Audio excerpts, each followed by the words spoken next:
r/AskReddit by Redmond Dts. Non-Japanese people living in Japan. What is the downside about living in Japan no one talks about? I work with Japanese businesses, and the thing that infuriates me the most. Nobody will disagree with you in a meeting. Even if you're wildly wrong and about to make a huge mistake. Even if it'll wreck their business. Even if it's an objectively terrible idea. If you have a meeting coming up with 30 people in it, you need to have at least 30 one-on-ones ahead of time in order to get everyone's true thoughts. And you cannot mention any other one-on-ones. If you say, oh I met with Bob and he said XYZ, then you've missed out on getting any kind of real opinion out of the person you're meeting with. They will shut down. Terrified of disagreement. Someone told me Japanese companies have a role called the loud American, whose specific task is to disagree with people publicly. I've always wondered if it's true, because if it is I find it very funny. It's true. I studied law in Japan, and one of my professor's jobs, before working at my school, was to be the American during meditations or negotiations. Apparently many American-bought Japanese companies that were meeting with regular Japanese companies started to realize that people kept doing roundabouts during negotiations, which made meetings that should have been 1 hour take 3+ hours. Thus, Americans were being hired to be obnoxious and cut through the niceties. The Americans were told not to be rude, but to stop all the talk and consideration. Japan doesn't protect a lot of basic civil rights very well. You can be discriminated against for disabilities in employment and even in healthcare choices. If you end up in a lawsuit, the court is extremely reluctant to make a judgment and will try to force an agreement, even when the case should be clearly in favor of one side. If you're charged with a crime, you will be convicted.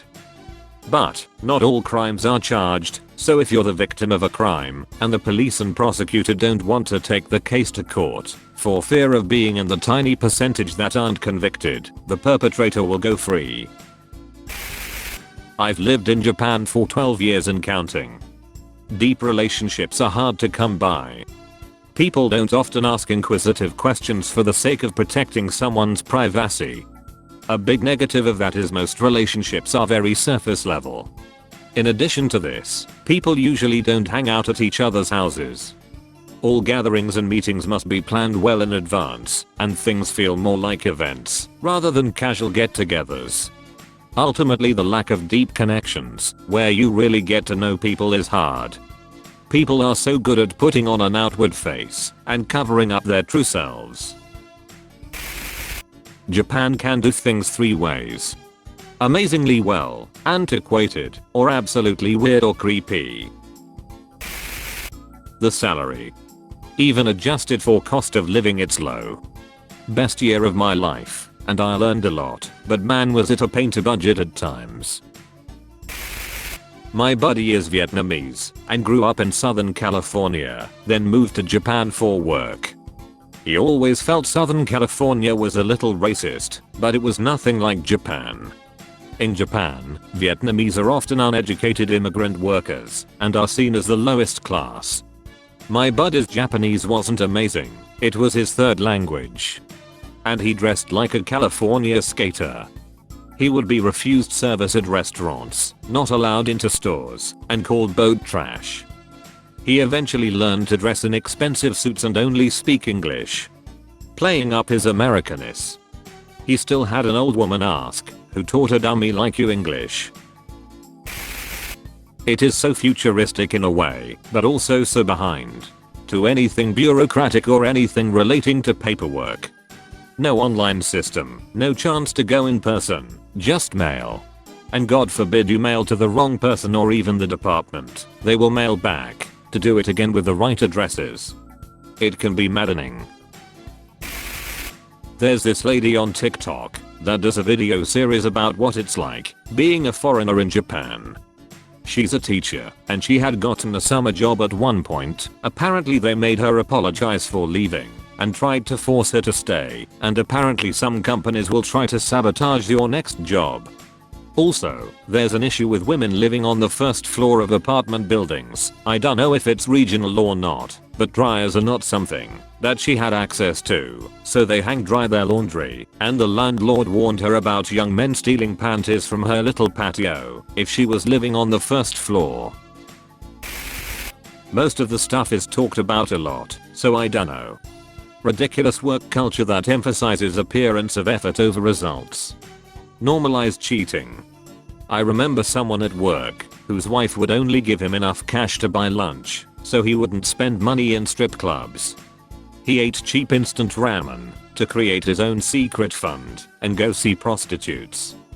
Being on the receiving end of xenophobia and racism is a new experience for Caucasian. Byzantine trash collection rules. I'm 6'3". I smack my head on doorways in those train bars at least once a day. Always check entryways got clearance. Taking off your shoes to enter office buildings and schools, and having to carry around an extra pair of footwear because your feet are too big to fit the provided slippers. Going to the dentist, they often will take multiple sessions to fix one tooth, and sometimes the work is less than quality. Deer in the headlights look Japanese get when interacting with you because you might be the only foreigner they've ever seen.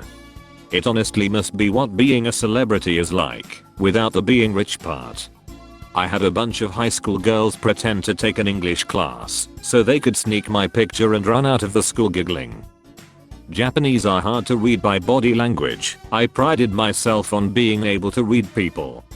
That went out the window in Japan. They could literally be burning with the fires of hell with a hatred of you, and you'd never know. Similarly, they might like you and ignore you until the day you leave they got you a present. Upsetting wah. As a big loud American, I thoroughly rupture the wah of my environment. Gaslighting on the internet. See a video of Japanese going up the stairs in an orderly fashion on Reddit, and every comment is, Japanese are so orderly and polite. When in reality, if you are going up the stairs during rush hour, you better keep your head on a swivel, as you will be body checked into Bolivia. Polite doesn't mean nice. Once again, polite doesn't mean nice. Getting ghosted by an entire culture when you mess up one tiny social rule. You need to use transparent trash bags and you need to take them out at 6 AM. You're not allowed to take them out the evening before. You're not allowed to use trash can, but disgusting transparent bags. And if you mess that up, you'll need to have the trash bag inside your house waiting for you to get up early. And the schedule is all over the place. Disclaimer, not all Japan is the same, but it is a known issue. In my town, we had to write our names on our transparent trash bags. One fateful garbage day, I forgot to write my name on my garbage bag. That evening, the garbage man knocked on my door to return my garbage to me. He explained I hadn't written my name on it. Feeling clever, I replied, "How do you know it's mine then?" "It has English things in it," he replied.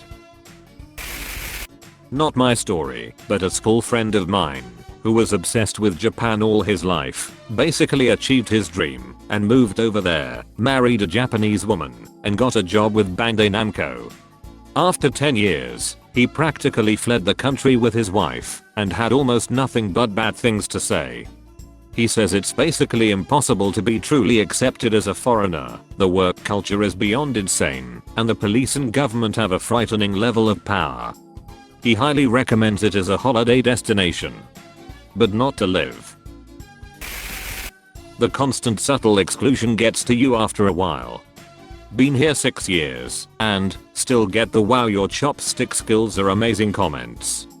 Like, "Yeah Karen, I've been eating 3 meals a day here. I think I've figured out how to hold 2 sticks together by now." I lived in rural Japan for a year as an assistant language teacher. A downside nobody talks about. How about not treating roads or sidewalks in winter? I didn't have a car and relied on getting around by bike and on foot.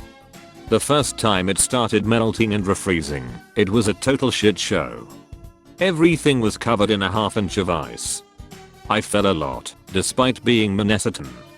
When I was in Sapporo one time, I took a taxi and was making small talk with the driver about how the roads were so icy. He assured me it was totally safe, and immediately after that, as he tried to stop at a red light, he wildly fishtailed back and forth due to the ice. We both laughed about it. Seriously though. For a country with so many elderly folks who could easily break a bone in a fall, I don't understand the logic behind this. Bonus fun facts. In small towns, folks are much more likely to smile, wave, and say hi. Nearly everyone, including at work, was also very accepting of my forearm tattoo. That in many aspects where the Japanese seem way ahead of other countries, it's because they are comically behind everyone else in some aspect. Japan did not have the credit card culture North America and Europe have, so that's the reason Japanese cell phones got tap to pay in the late 90s. Those phones were linked to something like a PayPal account that had to be manually topped up in cash at a convenience store. So not as easy as it looked. The lack of credit cards also often meant paying in cash. Japanese people wanting first-class airline tickets thought nothing of going to a bank, withdrawing $15,000 in cash, and taking it to the nearest Japan Airlines office to buy tickets in person, rather than online. Faxing may still live on in Japan, and if it's dead, it's somewhat recent. It was also common for Japanese bosses to look at every fax that came in, so no making fun of your boss via fax.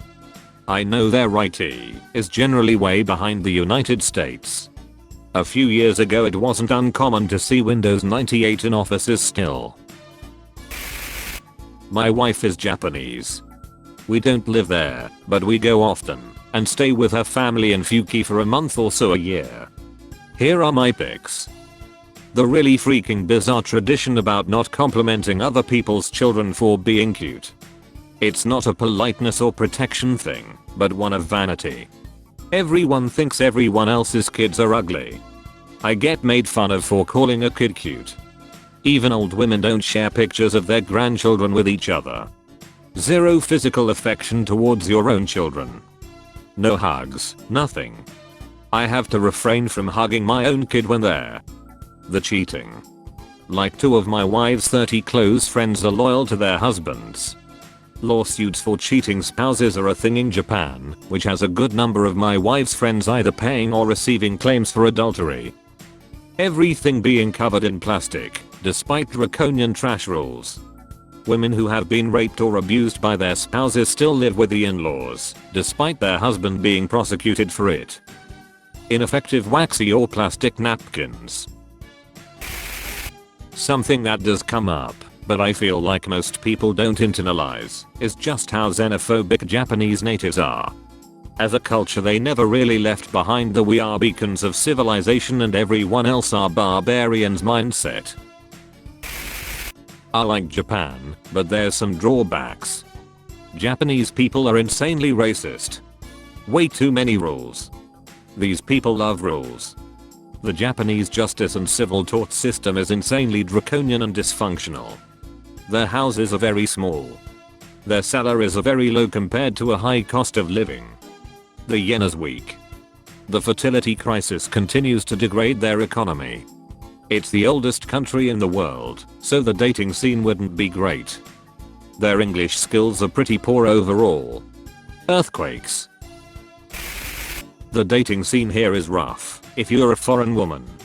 Lots of guys either fetishize you or are intimidated by you. After 3 years I've pretty much given up and focused on my career instead. As the saying goes, Japan has been living in the year 2000 since 1980. I watch a lot of old Japanese films, and it's so interesting and remarkable how little things have changed in terms of the societal aesthetic. Japanese have an incredible sense of beauty, but absolutely no sense of ugly. These aren't exactly downsides, but I was on a call with a recruiter yesterday who was shocked to hear how antiquated Japan is in terms of IT, web design, etc. Simple rule of thumbs. Anyone that talk about how Japan is a perfect country. Tourist. Anyone that talk about how Japan is a miserable country and complain all day long. The one who just start to realize that Japan is not a perfect Subway or a utopia country. Anyone that can talk about the good, the bad and being realist about Japan and Japanese long-term resident that you actually should listen. That's all folks. Thank you for watching. If you like videos like this one, why not like and subscribe for more. Have a nice evening.